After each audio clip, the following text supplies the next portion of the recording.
La Universidad Autónoma del Estado de Hidalgo, su patronato universitario a través de la División de Extensión de la Cultura, le dan la más cordial bienvenida a la 33 edición de la Feria Universitaria del Libro 2020 en su modalidad virtual.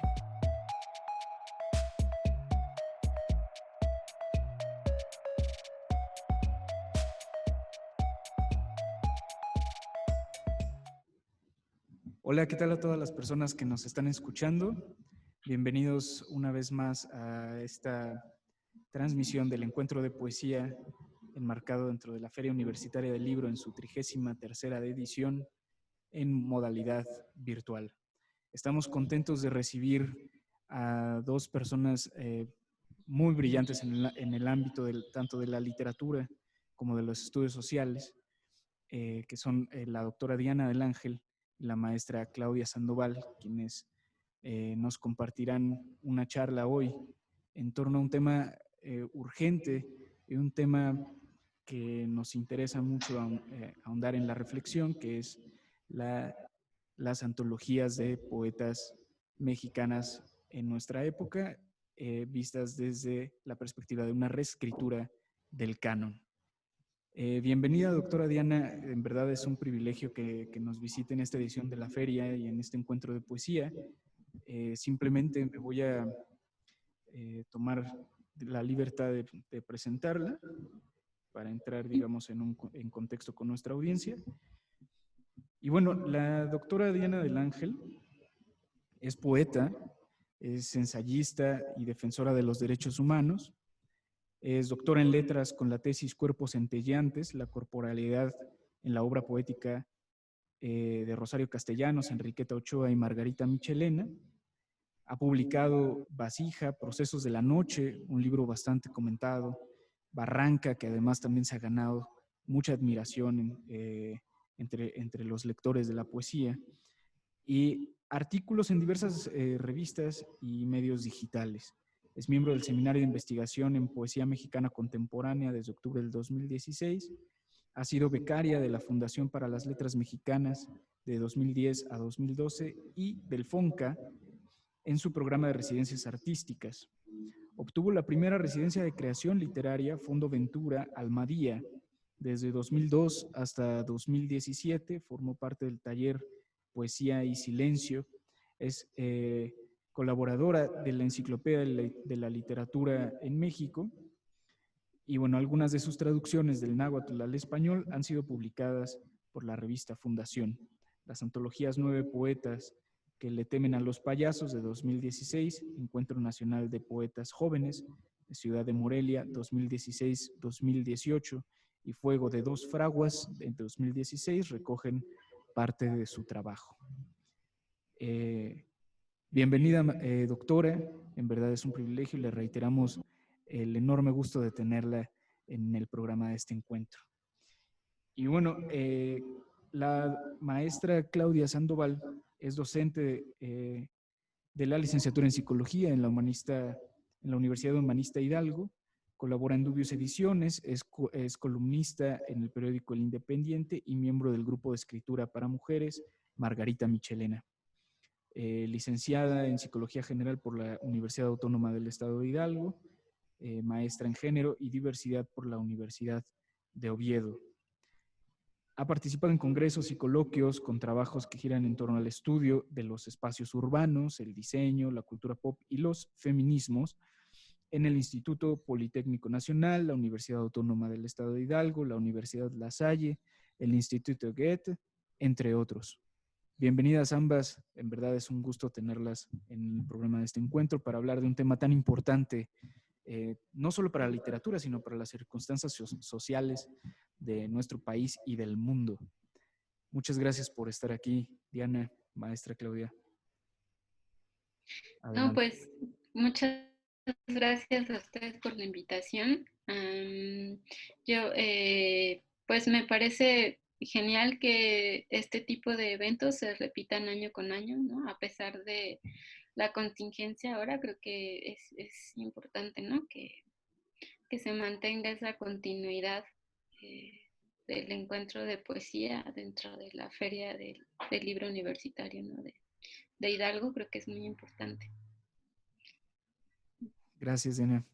Pues si quieres, podemos comenzar platicando un Ujú, poco, si nos puedes compartir un poco del contexto de qué significa desde la perspectiva social, política, literaria, esto que nos has compartido en el título de tu actividad, la reescritura del canon, reescribir el canon a través del crisol, ujú. de la participación de las mujeres, digamos, en las antologías de la poesía mexicana. ¿Podrías, digamos, compartirnos un Sí, poco, por favor, doctora? claro que sí. Un poco para ir abriendo la conversación. Me gustaría plantear que esto que ahora les planteo viene de una investigación que yo realicé en torno a las diversas antologías de poesía de poetas mexicanas, más o menos a partir de 1950, ¿no? Que en buena medida fue parte de una investigación adyacente al doctorado, que era sobre la poesía de Castellanos, Michelena y Enriqueta Ochoa, ¿no? Y entonces, cuando yo las estudiaba ellas, pues se encontraba que había, buscando material crítico sobre ellas, pues me encontraba que había, pues no mucho, digamos, sobre Castellanos sí hay muchos trabajos, pero la mayor parte de ellos están enfocados en la prosa de Castellano y en menor medida hay de poesía, pero comparada con Enriqueta Ochoa y con Michelena, pues la crítica sobre la poesía de Castellanos era pues inmensa, ¿no? Pero en realidad era muy poca. Y entonces yo me di a la tarea pues de investigar qué otras poetas existían en esa época y bueno, mi ruta, una de las rutas de entrada para esta investigación pues fue revisar las antologías, ¿no? Yo dije, bueno, probablemente en las antologías hay autoras que ya después no fueron retomadas por otros escritores o por otros críticos y entonces me encontré con que en las llamadas antologías unisex, ¿no? Digamos, las antologías que se proponen incluir tanto hombres como mujeres o que dicen pues que ellos van a incluir poetas, ¿no? Y no cuestiones de género. ¿No? Había realmente pues una representatividad muy poca de parte de las autoras, ¿no? Entonces, por ejemplo, hablando de algunas antologías que son canónicas dentro de los estudios y también dentro de las lecturas de poetas o de jóvenes que se interesan por la literatura. En Poesía en Movimiento, por ejemplo, que es de 1966, hay cuatro escritoras frente a 38 hombres. ¿No? Esta antología, pues, como seguramente saben, hicieron Octavio Paz, José Emilio Pacheco, Alicho Macero y Homero Aridgis, ¿no? Otra que también es pues relativamente famosa es el Omnibus de Poesía Mexicana, que es del 75 de Gabriel Said. Y ahí, digamos, en el periodo histórico que parte de 1950 a la fecha, encontramos que hay 19 escritores y dos autoras, ¿no? Y una última que es de Poesía Mexicana de 1979 de Carlos Monsiváis. Él pues recupera la obra de 42 autores y 3 mujeres. ¿No? Entonces, a mí me pareció que era pues muy evidente que había una pues sobre representación de un sector de la comunidad que se dedica a escribir poesía en México, ¿no? Claro que eso va cambiando, digamos, en buena medida en otras antologías posteriores, ¿no? Como la de República de Poetas si no me equivoco, esa es de Sandro Cohen. Ahí ya uno nota que hay una mayor representatividad de mujeres, pero no llegan a ser, por ejemplo, 50 y 50, ¿no? Sí son más que las antologías pasadas presentan, pero sí, no llegan a ser 50 y 50. Entonces, eso me hizo pensar bueno, cuál era el campo que tenían las mujeres para publicar y, digamos, a la par de estas antologías, se hicieron otras antologías específicamente de mujeres, ¿no? Que digamos que veían en esa, claro que eran antologías, o bueno, son antologías que no fueron muy conocidas, que fueron hechas en editoriales pequeñas, ¿no? Que no tuvieron el peso, digamos, en el canon crítico ni en el canon literario que tuvieron Poesía y Movimiento, ¿no? Que se convirtió en una antología pues muy importante. Yo creo que todavía hasta finales de los años 2000, o sea, del 2010, ¿no? Quizás todavía era muy importante. No quiero pensar que ahora ya no tanto, pero es un referente, ¿no? O sea, es un referente que tú te encuentras en los planes de estudios, que se utiliza también para recomendarle a alguien si es que quiere acercarse a la poesía. Entonces, obviamente eso va pues formando o deformando según se quiera ver un gusto literario, ¿no? Y también una forma de ver la literatura en México en particular, ¿no? Y entonces, les digo, hay otra serie de antologías que no son muy conocidas, ¿no? Algunas sí, efectivamente, pues no tienen la capacidad o el rigor crítico, ¿no? Digamos, y solo seleccionan obra de mujeres, ¿no? Em, pero pues yo creo que sin lugar a dudas es una recuperación importante. Entonces, de ahí que yo hice una especie de tipología de hacer justamente la antología que es para recuperar obra, que digamos no se plantea ningún criterio específico, sino solo que las autoras hayan tenido un libro publicado, ¿no? Que no se acompaña de ninguna nota crítica ni de ningún estudio introductorio, ¿no? Y yo creo que esas son valiosas en la medida en que nos permiten pues conocer todo el mosaico y todos los intereses que había de parte de las mujeres de una época, ¿no? Y por otro lado, digamos, el segundo rubro serían las antologías universitarias, que son antologías normalmente editadas por las universidades, ¿no? Y que son, o que buscan reunir una serie de basamentos, ¿no? Que puedan servir para futuros estudios, ¿no? Es el caso de la antología de Julián Palley, que se llama De la Vigilia Fértil, que es una antología de poetas mexicanas contemporáneas de 1996, o las muy famosas de antologías de poetisas mexicanas, ¿no? La primera, digamos, de Vigil y la segunda del profesor Héctor Martínez.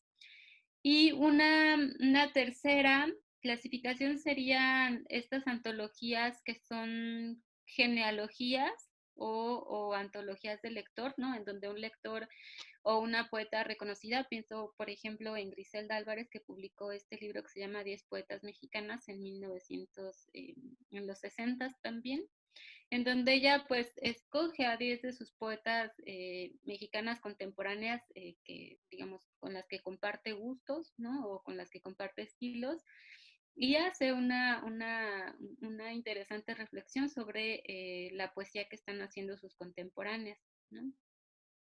Y el cuarto, que es, digamos, en el que más me voy a centrar ahorita, son las antologías que buscan reescribir el canon, ¿no? Y en estas antologías, por ejemplo, yo clasifico o yo encuentro que están los trabajos de Aurora María Saavedra, una de las primeras que hizo se llama Las Divinas Mutantes, carta de relación del itinerario de la poesía femenina en México, que es del 96, y un proyecto más ambicioso que ella hizo en colaboración con Leticia Luna y Maricruz Patiño, que se llama Trilogía Poética de las Mujeres en Hispanoamérica y que divide en 3 tomos y que compila los 3 tomos. Uno está dedicado a las pícaras, el segundo a las místicas y el tercero a las rebeldes. Y entonces, con base pues en esta propuesta, ¿no? Ellas antologan nuevamente la obra de muchas poetas conocidas, o sea, toman en cuenta desde luego a Sor Juana, pero también incluyen a poetas como Olga Arias, ¿no? Como Teresa Guarneros, Yamile Paz Paredes, Elsa Ramírez Castañeda, Alma Velasco, en fin, nombres que probablemente pues sea la primera vez que escuchemos en el ámbito de la poesía, ¿no? Y a mí me parece muy interesante este ejercicio porque, primero porque creo que no es endémico de México, o sea, creo que es un ejercicio que se está haciendo en otros países, ¿no? En España, en Chile, en Argentina, y que tiene que ver con una intención de parte de las compiladoras, ¿no? De las recopiladoras de estos trabajos, de darnos a los demás, ¿no? A las demás lectoras y lectores una perspectiva diferente sobre nuestra historia literaria, ¿no? Nos están diciendo, por ejemplo, en la clasificación que ellas hacen, nos están diciendo las mujeres siempre han escrito sobre rebeldía, ¿no? O nos están diciendo que siempre han escrito con un tono, digamos, pícaro, como ya lo llaman, o místico, ¿no? Que es un tema que también está presente en la poesía española, ¿no? O sea, en la poesía en español. Y no, o sea, y no lo están planteando desde la perspectiva o desde una perspectiva anquilosada, ¿no? Que plantea que la poesía de las mujeres es para hablar del amor o digamos del ámbito doméstico desde una perspectiva pues patriarcal, ¿no? Como es lo que había sucedido desde antes. Entonces a mí este ejercicio me parece que se engarza, ¿no? Que es parte también de un movimiento mucho más grande que tiene que ver con pues la serie de movilizaciones que ha habido, ¿no? De muchas mujeres, algunas que se definen como feministas y otras que no, pero que todas están pues digamos, buscando mayores libertades o buscando pues justicia, ¿no? Cuando han sido víctimas de alguna violencia, como pues como las que por desgracia conocemos aquí en México, ¿no? Y yo creo que todo ese gran movimiento que se ha generado y que es social, ¿no? Y que desde luego rebasa por mucho el trabajo que se hace desde, pues desde la literatura. Yo creo que más bien la literatura se nutre mucho de ello, ¿no? Y en buena medida representan, ¿no? Los trabajos que se hacen representan ese gran impulso, ¿no? Que tenemos ahora de permitirnos o de decirnos, hay que ver las cosas desde otra perspectiva, ¿no? Y en ese sentido es que hay una reescritura del canon, no es es lo que se busca, ¿no? De entrada, por ejemplo, cuando digo canon me refiero, por ejemplo, al canon de planes de estudios como sí lo ocupan otras obras de escritores, ¿no? Y yo creo que aquí la cuestión no es que uno pueda decir que son buenas o que son malas autoras, ¿no? Sino que ni siquiera tienes la oportunidad de conocer su obra para juzgarla. Entonces, de entrada ya eso implica una práctica discriminatoria importante, ¿no? Porque yo leía a muchos autores en la carrera que puedo decir que son malos autores o que no me gusta, ¿no? Cuya obra no me gusta, pero tuve la oportunidad de conocerla, ¿no? De conocer su obra. Y eso no ocurre, por ejemplo, con las mujeres, ¿no? O sea, digamos, de poetas, mujeres en la academia, eh, pues quizás solo se estudia, y eso dependiendo de quién te toque como maestro, pues a Rosario Castellanos, ¿no? Yo, por ejemplo, cuando estaba haciendo esta tesis sobre Michelena Ochoa y Castellanos, pues busqué las tesis que se habían escrito sobre ellas y eran verdaderamente pocas, ¿no? Eran una o dos o tres, Castellanos pues tenía más, tenía como cinco o seis tesis. Y la mayor parte de esas tesis, bueno, todas esas tesis más bien se habían escrito a partir del año 2000, ¿no? Entonces eso también nos habla pues de una cuestión ahí generacional quizás, ¿no? Y que tiene que ver, yo creo, también pues con que las generaciones más jóvenes ahora tienen una mirada distinta, ¿no? Entonces, bueno, más o menos en eso se enmarca esta idea mía de las antologías como una herramienta para, pues para reescribir el canon, ¿no? Si quieren, a partir de eso podemos ir conversando un poco más. Adelante, Muchas gracias, doctora Diana. Creo que sí, se han abierto un montón de puntos de partida para la discusión. Eh, Ujú. yo quisiera preguntar solamente si a estas alturas consideras tú, por ejemplo, que ya podemos empezar a hablar, o si ya podemos hablar con toda franqueza, de una verdadera reescritura del canon a través de la escritura o de la poesía escrita por mujeres, o si todavía estamos, digamos, en ciernes. ¿Qué es lo que hace falta? ¿Qué es lo que hemos logrado? ¿Qué es Ujú. lo que tenemos que seguir haciendo? Bueno, yo creo que en buena medida estamos en ciernes, porque, por ejemplo, es difícil cambiar las instituciones, ¿no? O sea, aunque ya hay más antologías, aunque esto que yo digo acerca de los planes universitarios es algo que, pues que se repite constantemente en muchas mesas y en muchos debates. Lo cierto es que, por ejemplo, los planes universitarios de la carrera, ¿no? De letras hispánicas, pues no han cambiado, ¿no? Y evidentemente, digamos, ese cambio pues implica una serie de problemáticas pues que tienen que ver con la propia concepción de la literatura, ¿no? Y eso es, por ejemplo, algo difícil de lograr, pero por otro lado, yo creo que lo que sí hay es em, una ocupación por parte de las poetas, ¿no? Desde hace unos 15 o 20 años quizás en el espacio público, ¿no?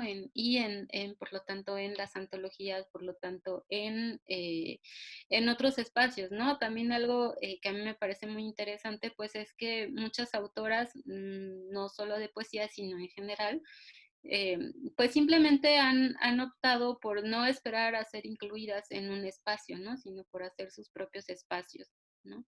Por hacer sus propias corrientes de escritura, por hacer sus propios círculos de lectura, ¿no? Eso es algo que a mí me gusta mucho ver cómo se ha replicado en distintos estados de la República los círculos de lecturas de mujeres que solo leen a mujeres, ¿no? Entonces creo que eso es algo muy valioso, ¿no? Y creo que eso está ocurriendo al margen de las instituciones, ¿no? De las instituciones educativas o culturales.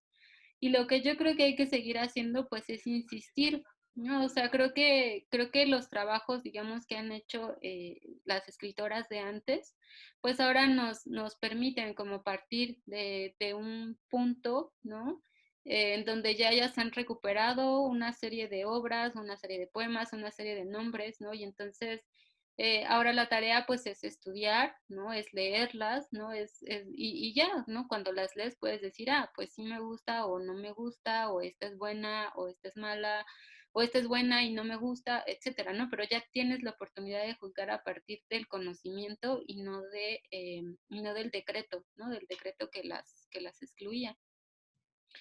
Entonces, bueno, eso, creo que lo que tenemos que seguir haciendo es insistir en eso, en reestructurar nuestra mirada en torno a la historiografía de la literatura, nuestra mirada en torno al canon, nuestra mirada en torno a aquellos conceptos que creemos que son inamovibles, ¿no? Sí, además, seguir impulsando, digamos, el crecimiento de lo que se está haciendo al margen de las instituciones, en tanto que Ujú. las instituciones pues decidan continuar igual que siempre, ¿no?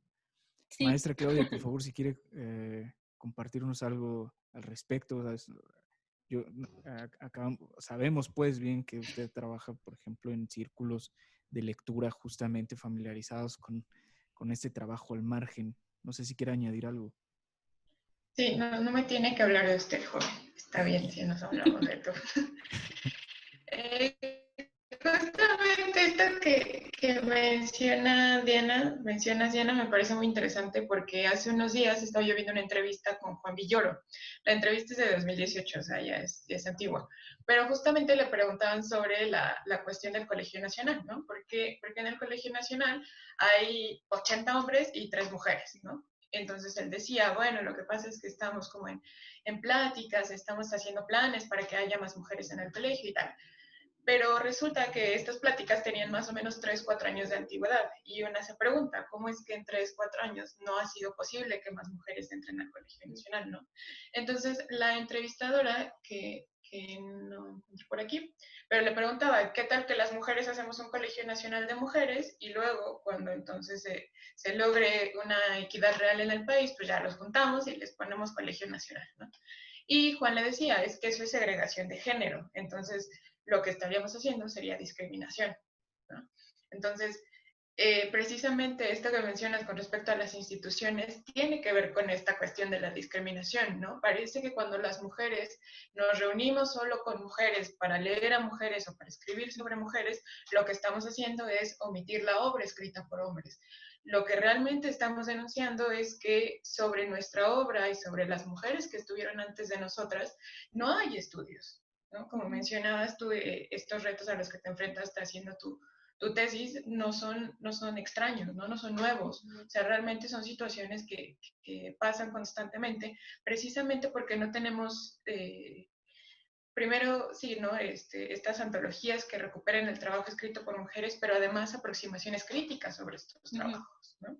Una de las cuestiones que a mí me llamaba mucho la atención sobre las antologías hidalguenses, por ejemplo, era que muchas de ellas hablaban sobre las mujeres hidalguenses como buenas amas de casa, grandes maestras, de sentimientos puros, y qué tal que no, ¿no? O sea, eran a lo mejor personas malvadas, no sabemos, ¿no? A lo mejor no tenían sentimientos puros, pero es precisamente esto, ¿no? A través de la concepción de las mujeres, de la concepción estereotípica de las mujeres, entonces terminamos con una serie de adjetivos como bonito, como profundo, como expresivo, pero nunca el acercamiento, ¿no? Verdadero a sus obras. O sea, por ejemplo, la labor que está haciendo la UNAM de recuperación de obras de narrativa, ¿no? Con su colección esta de Vindictas, pues me parece admirable, ¿no? Precisamente, o sea, siempre la poesía está un poquito más al margen, ¿no? Casi siempre es más común hablar de narrativa, por ejemplo, pero me parece que en medida en la que las mujeres precisamente vamos ocupando lugares dentro de las instituciones, lugares en los espacios públicos, pues es que nos podemos permitir conocer la obra de nosotras, ¿no? A pesar de que parece que las humanidades, por ejemplo, están profundamente feminizadas y tenemos salones de clase con 50 mujeres y 3 varones, pues lo que vemos es que los lugares de poder, los lugares de toma de decisiones, pues están ocupados por varones, ¿no? Sí. Quiero Sí, pues. preguntarles, perdón, doctora, Sí. nada más que No, quería pedirles igual si pudieran ahondar en esto que me parece muy interesante, que es la temática. En la tipología que nos presentaba, doctora, se hablaba justamente de un crisol, digamos, de temáticas, ¿no? La temática de la rebeldía, la temática del señalamiento de las contradicciones que hay en torno a la escritura o a la poesía escrita por mujeres. Y pues sí me gustaría que ahondaran un poquito más en ese tema.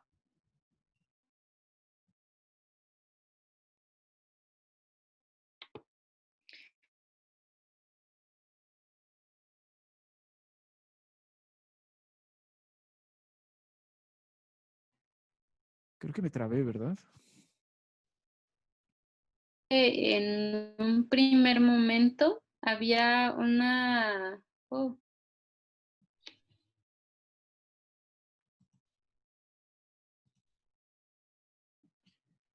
Bueno, lo que encontré es que en un primer momento había una tendencia a,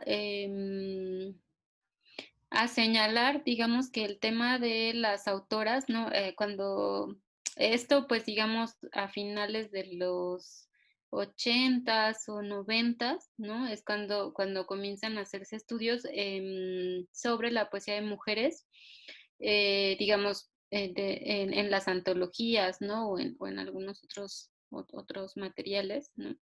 Pero eran solo estudios introductorios, ¿no? Entonces son como textos generales, ¿no?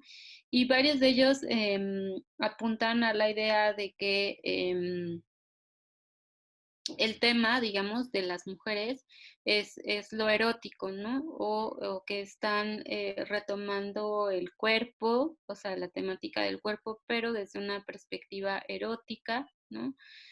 Y un poco, pues los investigadores, ¿no? Que argumentan esto, pues señalan, ¿no? Que esta temática pues tiene que ver con el hecho de que durante mucho tiempo, digamos, el cuerpo de la mujer fue descrito o fue cantado o fue poetizado, ¿no? Por los autores desde una perspectiva en donde el cuerpo de las mujeres servía para erotizar a otra persona, ¿no?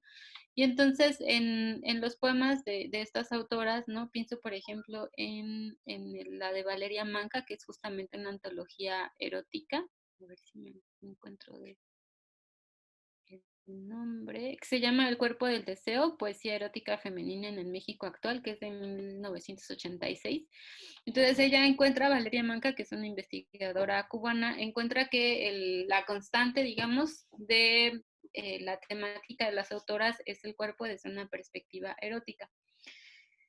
Entonces, bueno, esto es interesante desde esta perspectiva, ¿no? Que plantea como una suerte de recuperación de las mujeres de su cuerpo a través de la poesía, ¿no? Pero lo cierto es que también hay otras temáticas que vienen desde hace muchísimos años, ¿no? Por ejemplo, pienso en esta temática de lo místico, ¿no? Que es una temática que ya señalaba Dolores Castro en 1951, ¿no? Ella decía que la poesía femenina en México es la poesía mística, ¿no? Que ese es el tema de las mujeres. Y ella lo decía también, pues creo, considerando la obra de otras autoras como Michelena, como Pita Amor, como Rosario Castellanos, ¿no? Y también lo decían un poco pensando en no querer ser encasilladas, ¿no? Como en un mismo tema, ¿no? Ellas también vienen de o sea, de una crítica, ¿no? En la que se encasillaba a las mujeres para hablar de temas domésticos, ¿no? Para hablar de temas domésticos desde esta perspectiva donde la mujer es pues ya saben, ¿no? Como esta idea del ángel del hogar. Eh, o de cuidado de los niños desde esta misma perspectiva, ¿no? O sea, no problematizando esos cuidados, sino desde la asunción de que el cuidado es una tarea femenina, ¿no? El cuidado de la familia del hombre, ¿no? En este caso. Entonces, pues por eso también ellas responden con esta temática, ¿no? De estar tratando de hablar de cosas trascendentales, ¿no? Y lo trascendental por excelencia, pues es la relación del ser humano con lo sagrado, ¿no? Entonces también por eso es una vena muy importante que viene también desde Concha Urquiza, ¿no? Y que yo creo que hasta la fecha sigue presente, ¿no? Y lo que ha ocurrido, yo creo, sobre todo desde 1980 para acá, pues es una diversificación de temas, ¿no? Quizás ahora un tema muy recurrente pues es el de la violencia y eso tiene mucho que ver con o sea, la violencia no solo contra las mujeres, sino en general la violencia que vivimos, pero pues está ahí también presente, ¿no? En la obra de las autoras. También pues hay autoras que hablan de otros, pues de otra temática, ¿no? También hay una parte que habla de lo místico, hay quienes hablan de la parte, o sea, de algo que se podría englobar en lo que se llama la ecopoética, ¿no? O sea, en libros que están atendiendo a lo que está sucediendo en el cambio, bueno, con el cambio climático, ¿no? En el país, etcétera. También hay una serie de obras que están hablando ahora del cuidado desde una perspectiva crítica, ¿no? Desde lo que implica el cuidado y problematizando lo que es el cuidado, ¿no? Y en fin, o sea, yo creo que actualmente hay una diversidad de temas.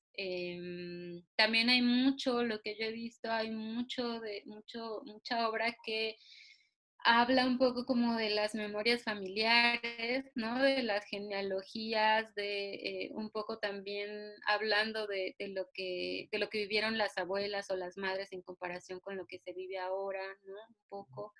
Entonces, como esta recuperación, ¿no? De la genealogía femenina que pues que igual, ¿no? Durante mucho tiempo la figura de la madre pues fue vista desde esta perspectiva pues mocha, ¿no? O sea, que la ve como un ser de luz, ¿no? Así totalmente bueno, como decía Claudia, cuando en realidad pues es un ser humano, ¿no? Lleno de una serie de defectos y errores, ¿no? Y en fin, ¿no? Y eso creo que lo están problematizando también ahora las escritoras actuales, ¿no? También lo que yo he visto es que hay temáticas, digamos, que abordan el cuerpo, pero no ya desde lo erótico, ¿no? Sino también desde las enfermedades, ¿no? Desde el cuerpo como territorio también, ¿no? O sea, como que ya hay una diversificación mayor, que es cierto que ya estaba antes, aunque pues ahora digamos, también hay quienes hablan, por ejemplo, de otras tradiciones, ¿no? Orientales o hindúes o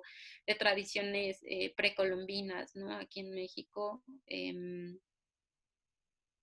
En fin, creo que la gama o la riqueza temática de la poesía actual escrita por mujeres es mucho mayor, ¿no? que antes.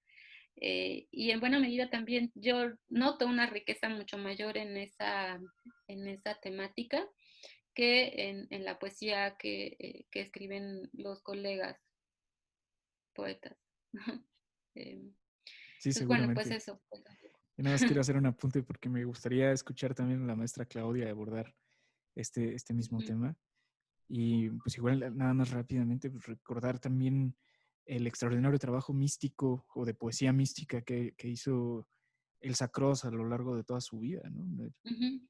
El Baniano es un Sí, gran, sí. gran libro en esa temática, ¿no? Yo Sí, incluso, justamente pensaba en ella cuando decía de las tradiciones orientales e hindúes, claro, porque pues ella además tradujo, ¿no? Y ha hecho muchos, no solo su poesía, ¿no? Sino también tiene un libro de ensayos que es sobre el sí, pensamiento y el arte hindú, ¿no? Entonces incluso como que ha sobre, abierto esta posibilidad. sí, claro, la Uh-huh. poesía incluso dentro o a través del crisol de la perspectiva, las perspectivas orientales, etcétera. Porque además ella Uh-huh. estudió filosofía, ¿no? Es una gran filósofa Sí, también. sí, sí, sí. Sí. Es un gran ejemplo ella. Por favor, Uh-huh. maestra Claudia, ¿Por qué no me hablas adelante. de usted? Este, Es el impulso de lo institucional. sí, sí, se Sí, siente, se el siente. protocolo. A mí esto bueno, lo que estamos hablando ahora sobre la diversificación de temas me gusta mucho porque precisamente parece que nosotras las mujeres, como estamos en nuestro espacio privado, ¿no? Uh-huh. Que yo en vez de privado le pondría doméstico, ¿no? Porque realmente Uh-huh. la cuestión del espacio privado pues tiene que ver con propiedad, ¿no? Por Uh-huh. ejemplo.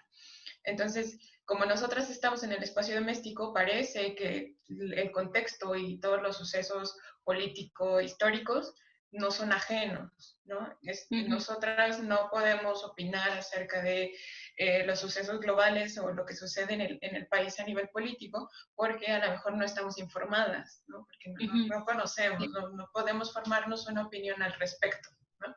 Entonces, Uh-huh. parece que nosotras solo podemos producir en torno a ciertas emociones, ¿no? Porque, por ejemplo, está bien que una mujer habla de cómo se enamora, pero no está bien que una mujer hable de cómo la abandonaron y está muy enojada, ¿no? Uh-huh. Se me ocurre, por ejemplo, el libro de Tita Valencia, ¿no? Minotauromaquia. Sí. Entonces, esta cuestión de separarnos a nosotras de la vida pública y nuestra indudable incursión en los últimos años, ¿no? Como mencionaba, los Uh-huh. movimientos políticos de mujeres, ¿no? Los feministas y los no feministas.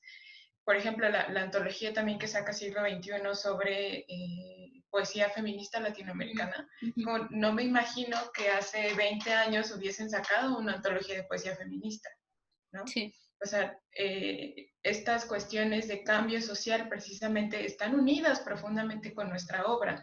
Nosotras las mujeres no somos ajenas a lo que sucede a nuestro alrededor y de nuevo nuestra obra no debe marcarse únicamente en lo doméstico, en lo personal, que no significa que estos temas también deban estar como alejados de nuestras obras, ¿no? Claro que podemos permitirnos hablar de estos temas, sin embargo, no debe entenderse como que esto es naturalmente de Uh-huh. mujeres, Uh-huh. ¿no? Como entendía Ortega y Gasset, por ejemplo. Sí. Sí, pues, o sea, es que de hecho también mm, creo que, o sea, como que todo es una falsa perspectiva, ¿no? Porque, es decir, creada pues como también con la idea de orientar de alguna manera, ¿no? La escritura. Porque pienso, por ejemplo, sí es cierto que hay una idea, ¿no? De que las mujeres, hay ciertos temas, ¿no? Que deben escribir las mujeres, o hay ciertos temas que deben ser para escribir poesía y otros que no. Entonces, por ejemplo, yo mucho tiempo pensé pues que no había mujeres que escribieran sobre movimientos sociales, ¿no? O sobre aspectos, pues sí, sociales, ¿no? Y entonces, ya después conocí a Aurora Reyes, ¿no? Ya después conocí a Margarita Paz Paredes, ¿no? Y ellas tienen pues la mayor parte de su obra está dedicada a lo que sucedía, ¿no? En torno a aspectos sociales, ¿no? En torno al 68, pero también posteriores, ¿no? A la represión y a la violencia que había en esa época, ¿no? Que es, bueno, que tiene matices distintos de la que hay ahorita, ¿no? Y ya cuando, por ejemplo, leía yo los artículos sobre crítica, pues me daba cuenta de que en buena medida el ocultamiento de su obra, ¿no? Se debía, pues, en buena medida a que estaban hablando de asuntos políticos, ¿no? Y que eso tampoco se quería mostrar, no solo, o sea, no solo porque fueran mujeres, ¿no? Sino porque estaban hablando de cuestiones políticas, ¿no? Pero también aunados al hecho de que, o sea, pero fue más fácil, digamos, su ocultamiento porque eran mujeres, ¿no? Es cierto que a otros hombres que tocaron temas políticos también pues se les ocultó o digamos, o no es su obra más conocida, ¿no? Pero en el caso de ellas, ¿no? El hecho de que fueran mujeres hacía más fácil el ocultamiento y así ocurre yo creo que con muchos, bueno, con muchas otras autoras, ¿no?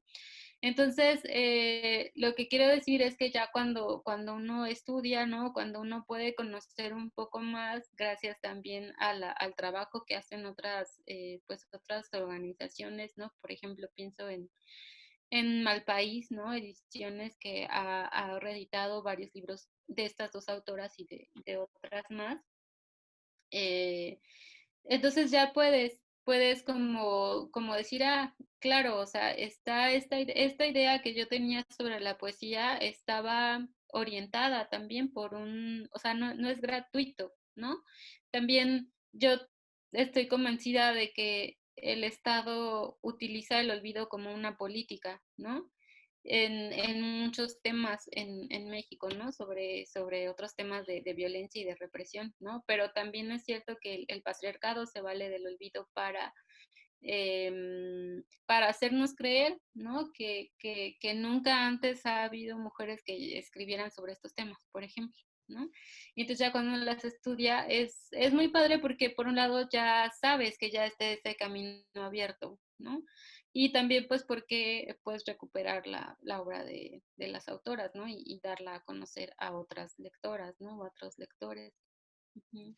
Afortunadamente, en la actualidad hay grandes esfuerzos con bastante fundamento crítico, ¿no? Diana, tú lo mencionabas, el de Malpaís es extraordinario, ¿no? Porque además Ujú.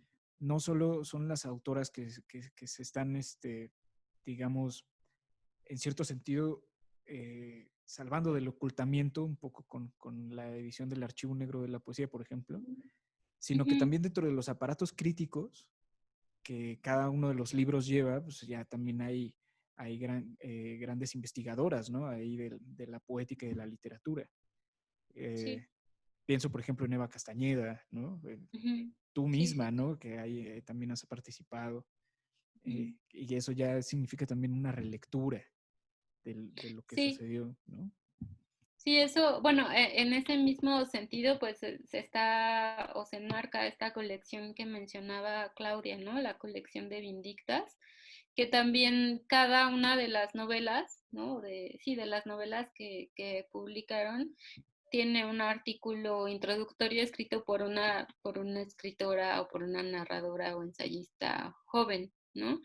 Y entonces eso es muy importante porque si no de pronto caeríamos un poco en lo mismo, ¿no? O sea, porque también es importante hacer crítica O sea, que nosotras hagamos críticas sobre la obra de otras mujeres, ¿no? Eso yo creo que es algo muy valioso, no porque los hombres no puedan hacerla, pero sí creo que es importante que nosotras la hagamos, ¿no?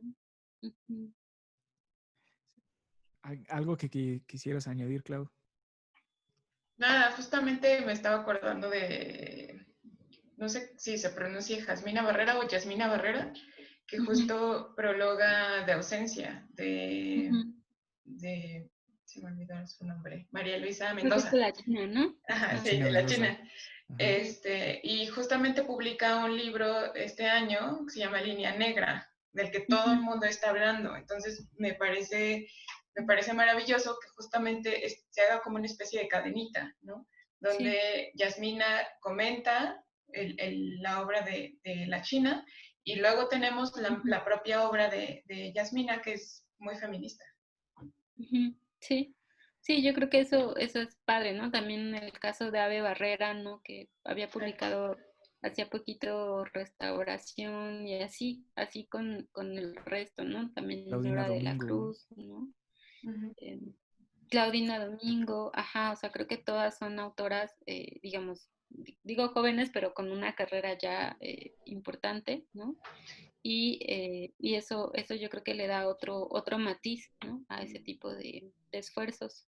Y Lola Horder también, ¿no? Que está incluso coordinando el seminario de estudios. Y Sí, está sí, increíble porque tienes acceso a los materiales en internet, no es comercial, pero tienen sí. acceso libre y se pueden ocupar sin problema. Ujú, sí, sí, sí, sí.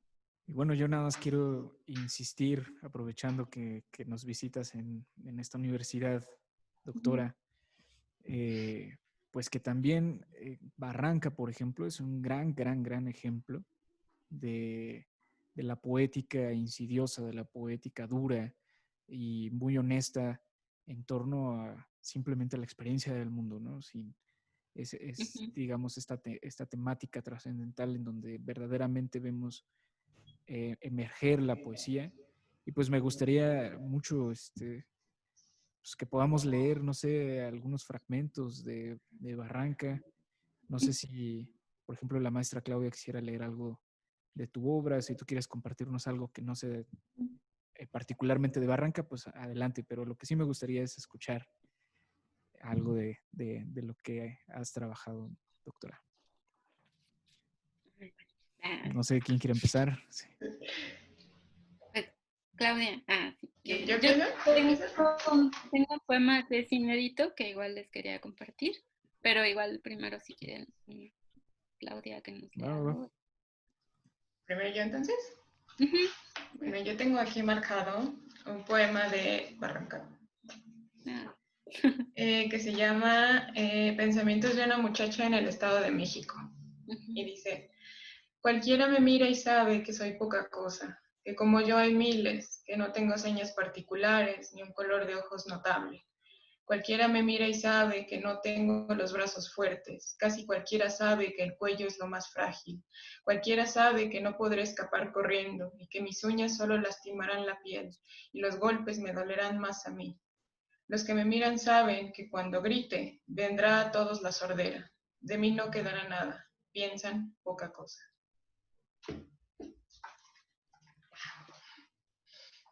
Bueno, Gracias, pues Clau. ay, perdón, este que yo tengo también va un poco por ahí. Bueno, este se llama Cuando el problema no es la falta de opciones. El drama de los calcetines ha dejado en la sombra un suceso menos común que solo afecta a media parte de la población mundial, pero igual de lamentable, la pérdida de un arete. Ante este fatal suceso se puede optar por A. Deshacerse de la pieza impar, lo cual no garantiza perder también el recuerdo. B. Guardar el pendiente en el contenedor de su preferencia para fines mnemotécnicos. C. Continuar usando las piezas solitarias. Las posibilidades de combinación son infinitas. D. Encontrar formas de buscar en el tiempo y el espacio lo perdido en el tiempo y el espacio. Si elijo B, me gusta pensar que cuando tenga una hija le contaré mi vida con ayuda de esas pequeñas anclas. Imagino que juntas descubriremos cómo los aretes perdidos siguieron su estoico camino de objetos solitarios.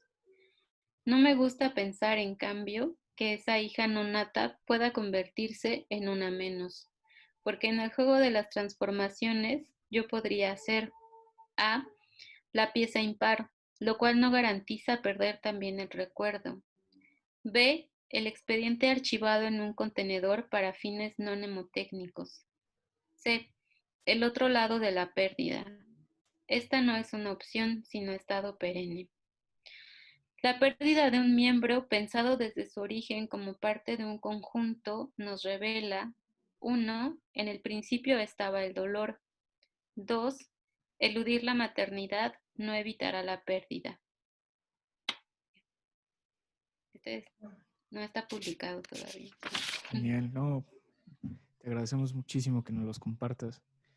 Gracias a usted. Un estreno premier en el marco del encuentro de poesía. Y Sí. además está muy bueno ese pequeño texto, está muy chido, la Qué verdad. bueno que les gustó. Sí, Sí, también tiene pues mucho que ver con todo esto que hemos estado hablando, ¿no? Pues sí, de la situación de violencia que hay en México, pero cómo también afecta de alguna manera particular a las mujeres, ¿no? Nos afecta. sí, es un tema que para hablar de él, pues no podemos eludir el nudo en la garganta tampoco. Entonces, Ujú, pues yo quizás nada más para cerrar quiero aprovechar también para preguntarte. ujú, Pienso en otras poéticas que también, digamos, abordan esta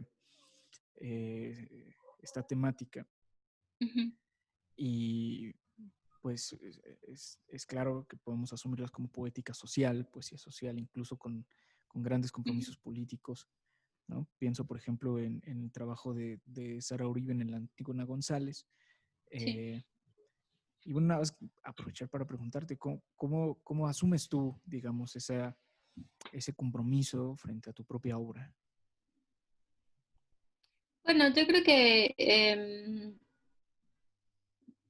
pues sí, creo que es imposible que no, que ese compromiso no permee la obra de alguna manera, ¿no? Aunque, digamos, este poema, pues, este poema y el poemario de Barranca, pues son muy, muy claramente ligados, ¿no? A aspectos sociales, ¿no?